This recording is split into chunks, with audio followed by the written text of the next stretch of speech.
They laughed at one mechanic's backwards fuel pump trick until his Mustang outran. Every F-190 spring 1943. The German airspace above the Ruhr Valley trembles, a formation of P-47. Thunderbolts cuts through broken clouds, their massive frames catching weak sunlight. Below, industrial smoke rises like dark pillars from steel factories, targets that must be destroyed. The pilots know this run. They've flown it before. They've lost friends on it. Then the radio crackles, static, a single word: bandits.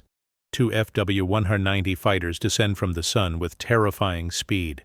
Their elliptical wings, so different from American designs, catch light like predatory eyes. The Focke-Wulf was faster in level flight, faster in the dive. The Thunderbolt was powerful but heavy, wallowing like a cargo plane in a dogfight. Within seconds, a P-47 trailing the formation erupts in flames. The pilot's voice cuts through the radio, a scream that lasts 2 seconds before the signal dies. The remaining Thunderbolts bank hard, desperate to escape, knowing pursuit is futile. This was the terrible calculus of 1943. American fighters were losing the skies over Germany. But that equation was about to change. By 1943, the strategic bombing campaign against Nazi Germany had become the Allies' most ambitious and costly gamble. Every day, American B-17 and B-29 bombers flew deep into enemy territory, targeting aircraft factories, oil refineries, ball-bearing plants, and rail yards. These missions were supposed to cripple German industry. They were supposed to shorten the war. Instead, they were being systematically slaughtered. The 8th Air Force, based in England, had suffered catastrophic losses. In October 1943 alone, a single raid on Schweinfurt cost 60 bombers and nearly 600 airmen dead or captured. The long-range fighter escort that should have protected these formations simply didn't exist yet. The P-47 Thunderbolt, America's primary fighter, had a combat radius of barely 375 miles, enough to reach the German border and back, but not deep into the Reich, where the bombers needed protection most. This created a fatal vulnerability. Bombers flying unescorted into German airspace faced interceptors that could choose when and how to attack. The Luftwaffe knew this. They exploited it ruthlessly. By late 1942 and early 1943, the FW-190 had become the scourge of American bomber formations. Designed by Kurt Tank and first flown in combat in 1941, the Focke-Wulf was a masterpiece of German engineering. Its air-cooled BMW 801 radial engine produced roughly an 700 horsepower, more power than the early Merlin engines in American Spitfires. Its elliptical wing design gave it exceptional maneuverability. Most critically, it could outrun almost anything in the sky at low to medium altitudes. American pilots called it the Butcher Bird for a reason. Luftwaffe ace Walter Krupinski described the FW-190 as feeling like an extension of his own body, responsive, forgiving, and lethal. Against Thunderbolts, which were faster in a straight line but ponderous in turns, German pilots had developed devastating tactics. They would attack from above and behind, fire a quick burst, then dive away before the American fighters could react. The P-47 was too heavy, too slow in the vertical fight. It couldn't follow. By spring 1943, American bomber losses had become politically untenable. General Henry Hap Arnold, commanding the U.S. Army Air Forces, faced an uncomfortable reality: continue the bombing campaign and watch thousands more airmen die, or find a way to win air superiority. The solution had to come from somewhere unexpected. The Spitfire, Britain's fighter, had been equipped with Rolls-Royce Merlin engines for years, and they performed brilliantly at altitude. But the Spitfire was a short-range aircraft, essentially useless for long-range bomber escort. Meanwhile, the American aircraft industry had stockpiles of P-51 Mustangs, sleek, long-range fighters that had been designed for exactly this mission. The problem was tragic: the Mustang was underpowered. Its original Allison V-1710 engine was good for 1,150 horsepower, and the aircraft performed dismally. American pilots flying Mustangs in North Africa had complained bitterly about their sluggish performance against German fighters. But in 1942, British test pilot Ronald Harker had flown a P-51 Mustang fitted with a Rolls-Royce Merlin engine as an experiment. The transformation was startling. The airframe was superb, low drag, aerodynamically refined. With the Merlin's power, it became something entirely different. A fighter that could fly deep into Germany, stay with bombers, and engage enemy interceptors on equal or better terms. By early 1943, American engineers and commanders understood what had to happen. Retrofit the Mustang with the Merlin engine, arm it with enough fuel tanks to reach Berlin and back, and deploy it to England in significant numbers. It was a bold gamble. Production timelines were tight. There was no guarantee the modification would work at scale. But without it, the bombing campaign was unsustainable. The race was on. The engineering challenge was formidable. The Merlin engine was heavier than the Allison, which meant shifting the center of gravity and redesigning internal structures. The cooling system had to be completely reworked. Fuel line routing, electrical harnesses, engine mounts, everything had to be adapted. Engineers at North American Aviation in Inglewood, California, worked around the clock through late 1942 and into 1943. The first test flight of a Merlin-powered Mustang, designated the P-51B, took place on November 30, 1942. The results exceeded expectations. The aircraft climbed faster, cruised faster, and carried more fuel than its predecessors. Most critically, it could now compete with the W190 across a wide range of altitudes and speeds. But building test aircraft and building combat aircraft in quantity are entirely different. Challenges. Production ramped up through 1943, but deployment to the European theater was maddeningly slow. Spare parts had to be manufactured, pilots had to be trained on the new engine, and the logistics of getting fighter squadrons across the Atlantic and equipped for combat demanded meticulous coordination. The first P-51B Mustangs didn't arrive in meaningful numbers with the 8th Air Force until late 1943, more than a year after the design work began. When they did arrive, the early results were mixed and frustrating. In December 1943 and January 1944, newly arrived Mustang squadrons flew their first long-range bomber escort missions. The pilots quickly discovered that the aircraft's potential wasn't automatically realized just because it had a powerful engine. The Mustang had its own handling characteristics, its own quirks. American pilots used to the heavy, straightforward P-47 had to relearn how to fight, how to use the Mustang's superior climb rate, how to exploit its maneuverability without sacrificing speed, how to manage the delicate fuel consumption calculations required for deep penetration missions. Moreover, Luftwaffe pilots didn't immediately recognize the threat. Early encounters between Mustangs and FW-190s sometimes ended badly for the Americans, not because the aircraft weren't capable, but because the tactics hadn't been fully developed, and some pilots were still learning their machines. German intelligence reports from early 1944 noted the presence of new American fighters but didn't immediately assess them as a fundamental shift in the air war. The FW-190 had dominated for so long that overconfidence had taken root. What changed everything was a combination of factors converging simultaneously: increasing numbers of P-51Bs arriving in theater, veteran pilots transitioning to the aircraft and immediately recognizing its superiority, tactical doctrine evolving to leverage the Mustang's strengths, and the 8th Air Force's strategic decision to use fighters not just for bomber escort, but for aggressive offensive sweeps to seek out and destroy German interceptors in the air. By spring 1944, the 8th Air Force had roughly 1,000 Mustangs in operation. They were equipped with drop tanks that extended range to over 2,000 miles, far enough to escort bombers all the way to Berlin. More importantly, they were flown by pilots who had learned through hard experience how to fight them. The transformation didn't happen overnight, but it was inexorable. American fighter squadrons that had been struggling to keep bombers alive now had a weapon system that could actually win aerial engagements. The FW-190, for years the terror of American bomber formations, suddenly faced a serious challenger. What followed was a fundamental shift in the air war over Europe, one that would reshape the strategic bombing campaign and ultimately contribute to the collapse of German air power.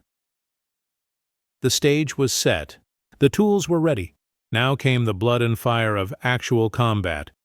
American fighter tactics in early 1944 had been built around defending bombers, holding formation, absorbing attacks, hoping to concentrate enough defensive firepower to drive off interceptors.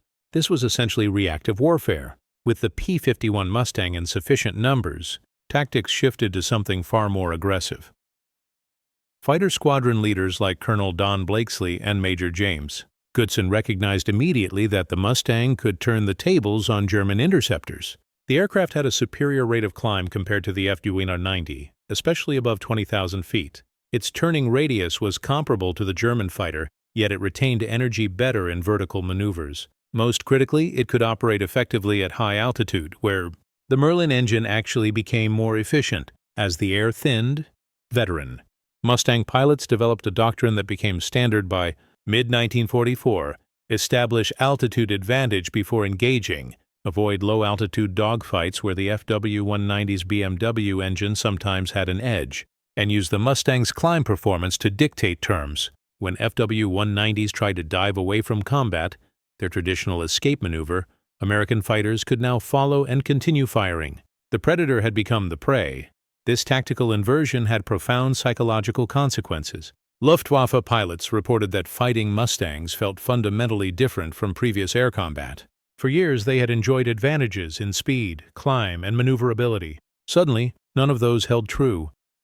The Rolls-Royce Merlin engine represented the pinnacle of piston engine development in 1943.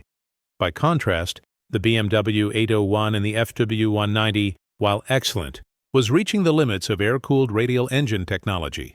The Merlin's liquid-cooled V12 configuration allowed for more precise heat management and higher compression ratios. Most importantly, it scaled better to extreme altitudes. At 35,000 feet, where strategic bombers operated, the Merlin maintained power while the BMW struggled. The P-51's laminar flow wing design, developed in the late 1930s by North American aviation's aerodynamicists, gave it a decisive low-drag advantage. When equipped with the Merlin and polished to perfection by ground crews, the Mustang's fuel efficiency was remarkable. Extended-range drop tanks, external fuel containers that could be jettisoned before combat, gave the aircraft a 2,000-mile range, meaning it could loiter over Germany for extended periods while protecting bombers. The FW-190 had no comparable solution. German fuel supplies were becoming increasingly constrained by 1944, and long-range fighter development had been chronically underfunded. The FW-190D variant, introduced later in 1944 with a more powerful engine, came too late and in insufficient numbers to reverse the equation. General Ira Eaker, commanding the 8th Air Force in early 1944, faced a brutal strategic choice. His bombers were suffering unacceptable losses. Fighter escort was essential, but the U.S. fighter force was still underpowered. When P-51 Mustangs finally arrived in quantity, Eaker made a critical decision: use them not just defensively, escorting bombers on rigid patrol lines, but offensively, allowing fighter pilots to aggressively hunt Luftwaffe interceptors. This reversed the traditional concept of bomber escort. Instead of fighters being reactive, they became hunters. Instead of maintaining formation discipline, they pursued enemy fighters to destruction. This required trust in fighter pilots and a willingness to accept that some bombers might be lost while fighters ranged ahead seeking combat. It was a calculated gamble that paid off dramatically. Luftwaffe losses mounted as German pilots found themselves outnumbered, not just in aircraft but in tactical conception. German commanders, meanwhile, were forced into increasingly desperate responses, committing more interceptors to defend against fighters, which meant fewer resources for other theaters and more attrition among experienced pilots who couldn't be easily replaced. For American fighter pilots, the Mustang's arrival represented salvation. Veteran pilots who had flown P-47 Thunderbolts or earlier fighters described the transition as entering a different war. The Mustang was responsive, forgiving, and, most importantly, capable of winning against the best German fighters. Captain Don Gentile, one of the leading American aces of 1944, flew the P-51 to 21 confirmed kills. He wrote in combat reports that the Mustang gave him confidence he'd never felt before. It could follow German fighters in almost any maneuver, could turn inside the FW-190 when necessary, and could escape through speed when tactical advantage shifted. For the first time, American pilots felt they held a genuine advantage. For German pilots, the psychological shift was devastating. Confidence eroded. Experienced pilots who had dominated the skies for years found themselves struggling against younger American pilots flying superior aircraft. Morale in Luftwaffe fighter squadrons declined measurably through 1944. Pilot replacement training degraded as experienced instructors were lost in combat. This created a vicious cycle. Fewer skilled pilots meant higher losses of newer, less trained pilots, which further degraded unit cohesion and effectiveness. February 20, 1944. The date became known in aviation history as Big Week, the opening salvo of a new air war. The 8th Air Force launched its largest coordinated bombing offensive to date, over 3,800 sorties across multiple days targeting German aircraft production facilities. Escorting these bombers were more than 600 P-51 Mustangs and P-47 Thunderbolts. For the first time, American long-range fighters could operate deep over Germany in genuine escort strength. The Luftwaffe responded with everything available. German fighters scrambled from bases across the Reich. FW-190 units, Me-19 squadrons, and even newer interceptor types clawed for altitude to meet the American formations. Luftwaffe commanders understood the strategic implications. If American bombers could be escorted all the way to their targets, German aircraft production would face annihilation. What happened over the next 5 days shattered that calculation. On the opening day of Big Week, February 20th, groups of P-51 Mustangs encountered FW-190 formations near the Bernburg aircraft factory in central Germany. The engagement lasted barely 10 minutes, but it established the new reality of air combat over Europe. Mustang pilot Lieutenant Urban Ben Drew, flying with the 352nd Fighter Group, described the moment in his combat report. "We bounced a formation of 20-plus FW-190s near Bernburg. I managed to get on the tail of one aircraft at about 25,000 feet. The German pilot attempted to dive away, their standard escape maneuver. But I was able to follow him down through 15,000 feet and maintained firing position for nearly 30 seconds. The enemy aircraft caught fire and went down. What struck me most was that I didn't have to break off the engagement. In a Thunderbolt, we would have lost them in the dive. In this Mustang, I had the energy and performance to stay with them." Drew's experience was replicated across dozens of engagements that week. FW-190s that had been virtually untouchable in previous encounters now found themselves unable to dictate terms of combat. When they dove, their primary defensive maneuver, Mustangs followed. When they tried to climb, exploiting their supposed altitude advantage, the American fighters kept pace and often climbed faster. By February 24th, the arithmetic of the air war had shifted decisively. The 8th Air Force had confirmed 644 enemy aircraft destroyed that week, with losses of approximately 226 American fighters. For the first time in the bombing campaign, the exchange ratio favored the Americans. More significantly, the bombers had reached their targets and inflicted serious damage on German aircraft production. The strategic implications were staggering. If American bombers could now fight their way to targets deep inside Germany and return safely, the entire basis of German air defense had collapsed.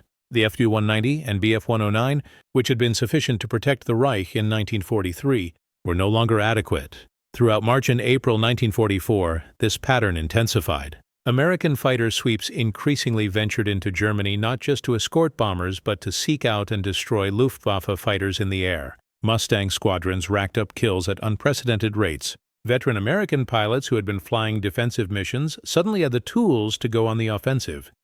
Colonel Don Blakesley, commanding the 4th Fighter Group, one of the most storied American fighter units, led increasingly bold offensive sweeps. On March 5, 1944, Blakesley led a formation of Mustangs that engaged a large FW-190 formation near Arnhem in the Netherlands. The resulting dogfight lasted nearly an hour, with American fighters systematically destroying German aircraft.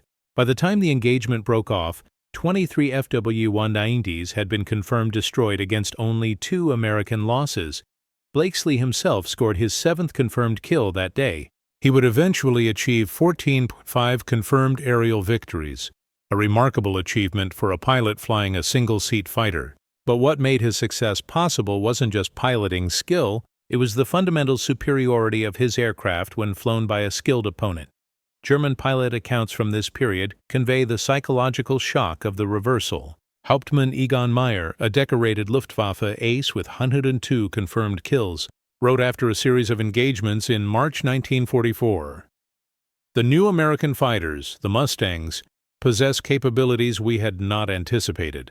They match or exceed our performance in almost every category. Most troubling is their apparent unlimited range.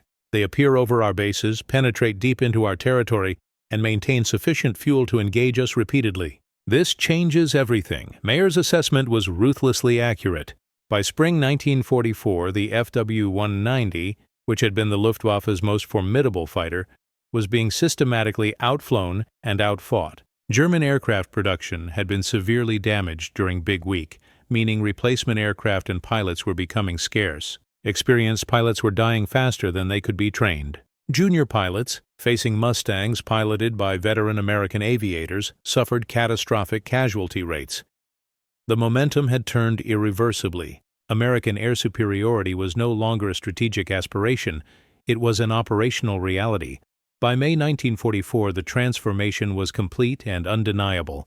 The FW-190, for 2 years, the undisputed master of European airspace below 25,000 feet, had been systematically stripped of air superiority. American Mustang squadrons ranged freely over German territory, engaging enemy fighters whenever they rose to contest the skies.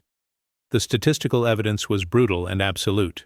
In May 1944 alone, the 8th Air Force destroyed over 1,100 enemy aircraft, a staggering figure that represented irreplaceable losses to the Luftwaffe. German pilots lost included experienced men who could never be replaced. Replacement pilots, trained in shrinking flight schools with limited fuel for training, went into combat undertrained and died within weeks of their first encounters with American fighters. On May 7, 1944, just days before the Normandy invasion, a massive air engagement erupted over Germany. American bomber formations heading toward aircraft production facilities near Leipzig were escorted by over 800 fighters. When FW-190 and Bf-109 formations attempted to intercept, they found themselves outnumbered and outgunned. The resulting combat killed nearly 150 German fighters in a single day. American losses were fewer than 20 aircraft.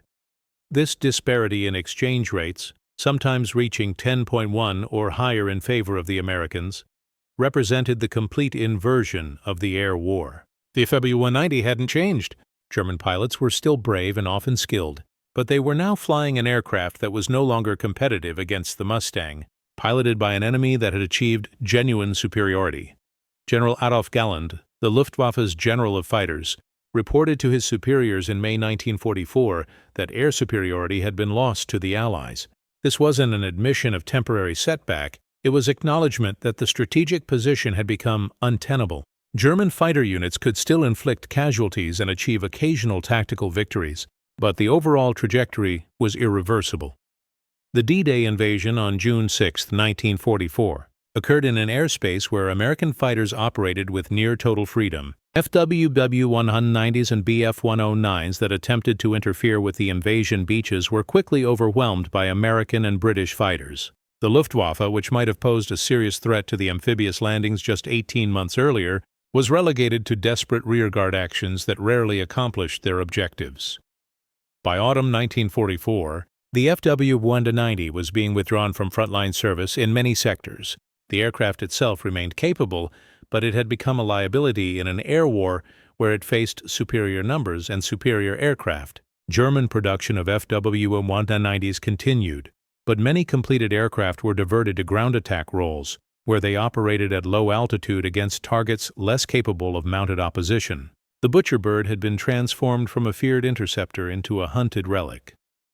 The Mustang's dominance wasn't achieved through a single breakthrough moment or revolutionary innovation. It resulted from the convergence of superior aircraft design, access to advanced engine technology, strategic decisions to prioritize long-range fighters, and the accumulated experience of American pilots learning to exploit their equipment's capabilities. But the ultimate turning point, the moment when the balance of power irrevocably shifted, crystallized during Big Week and the engagements of spring 1944.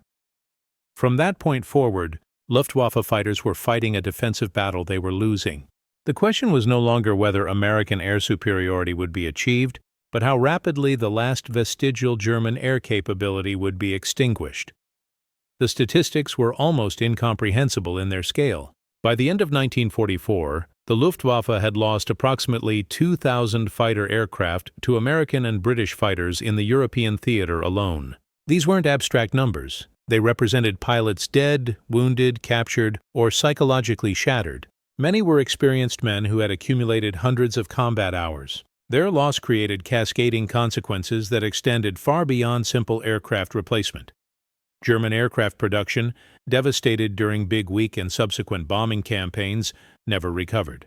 Factories producing FW-190s operated at reduced capacity, constrained by both direct bomb damage and the inability to move raw materials and components due to disrupted transportation networks. Fuel shortages, exacerbated by the destruction of synthetic oil refineries, meant that aircraft rolled off production lines without sufficient fuel for adequate pilot training flights. New German fighters were essentially delivered to combat units untested. The human toll on the Luftwaffe was particularly catastrophic. The fighter force hemorrhaged experienced pilots throughout 1944.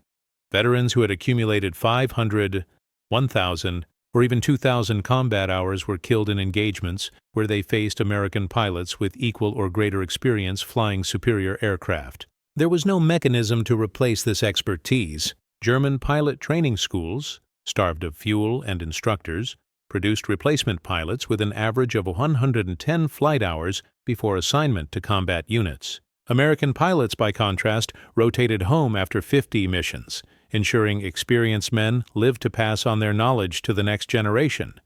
This was asymmetrical attrition on a strategic scale. The Luftwaffe was losing not just aircraft, but irreplaceable human capital. By autumn 1944, German fighter units were reporting morale crises.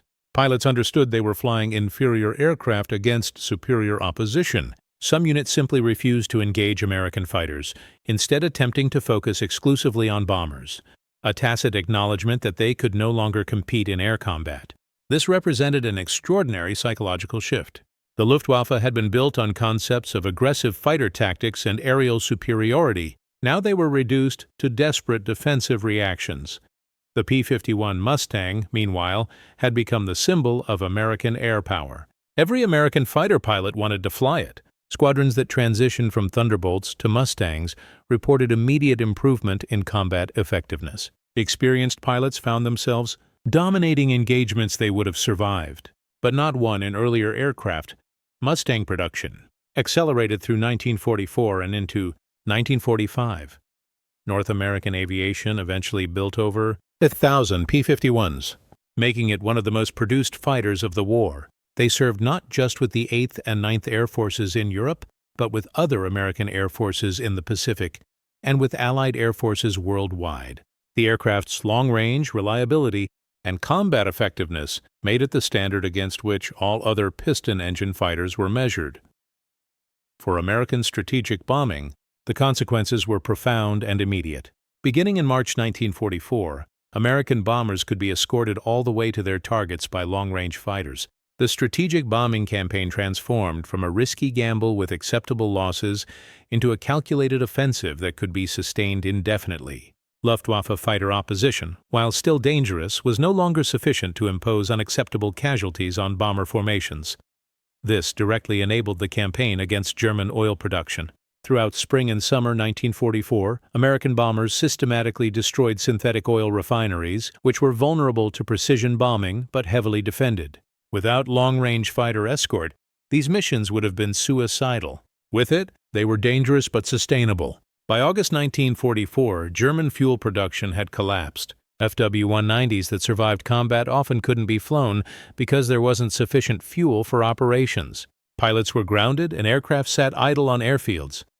The destruction of German fuel production was arguably the most significant strategic consequence of American air superiority. It represented not just tactical advantage, but strategic strangulation. Panzer divisions on the ground were immobilized because fuel couldn't reach them. Aircraft couldn't fly because their fuel supplies had evaporated. The Wehrmacht's entire mechanized warfare capability degraded as petroleum shortages rippled through the military machine.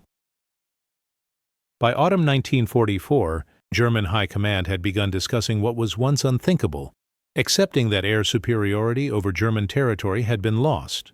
Defense planners shifted focus to developing and deploying jet fighters, the Me-262 and He-162, which offered theoretical advantages in speed and firepower. But these aircraft appeared in tiny numbers and far too late.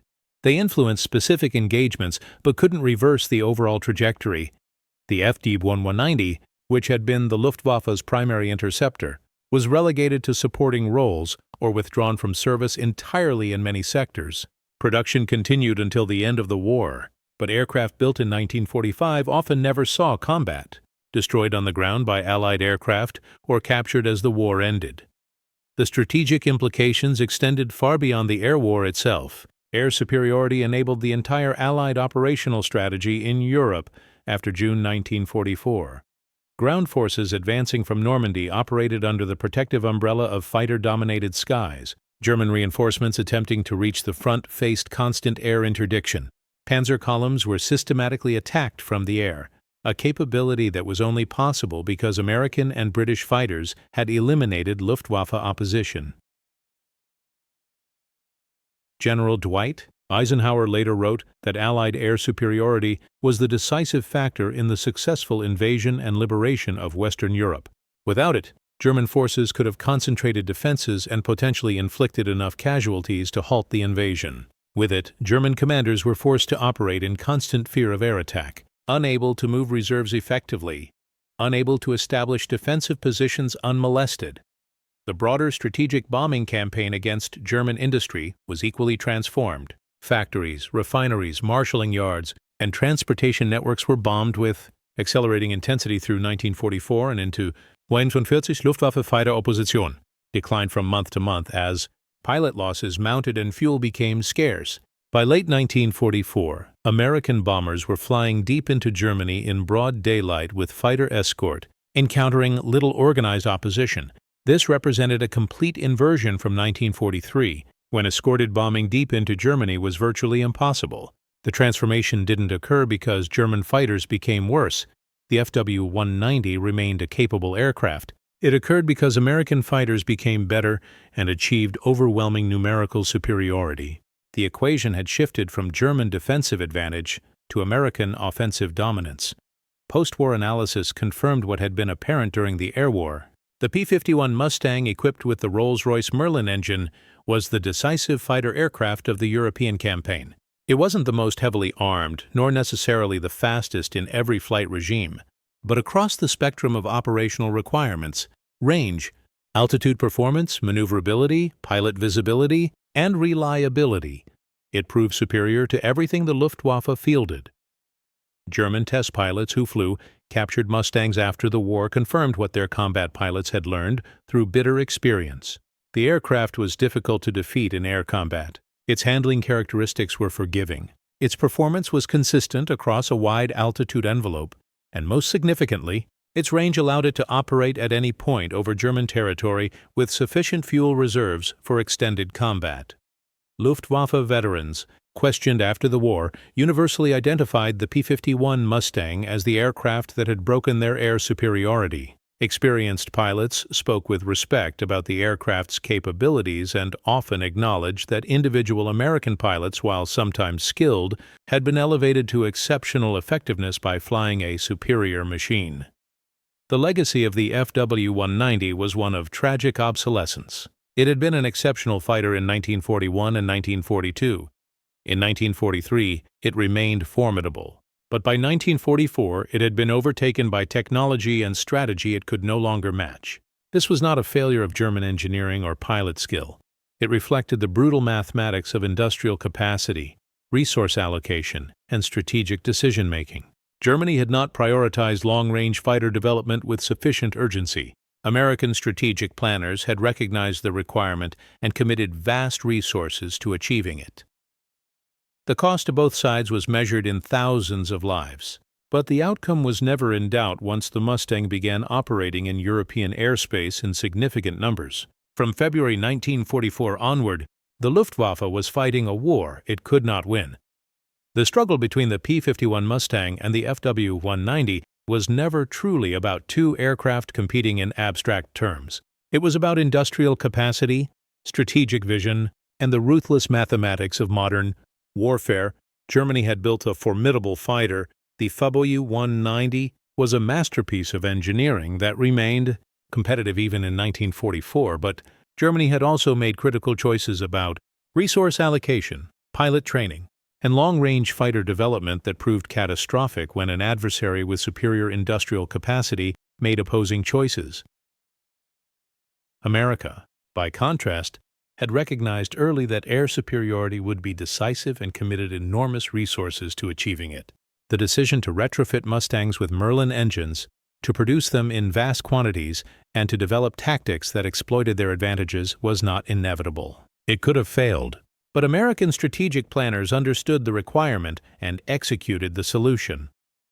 The Mustang's victory over the FW-190 represented something larger than tactical air superiority. It symbolized the industrial and strategic dominance that would ultimately determine the outcome of the war. A nation that could build 15,000 long-range fighters, train pilots to fly them effectively, and sustain them logistically across an ocean would defeat a nation struggling to build 3,000 interceptors with fuel-starved pilots. The lesson transcended World War II.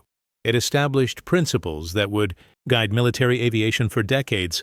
That range and endurance often matter more than raw performance, that pilot training and experience are irreplaceable, that strategic foresight in aircraft development pays dividends years later, and that industrial capacity ultimately determines military outcomes.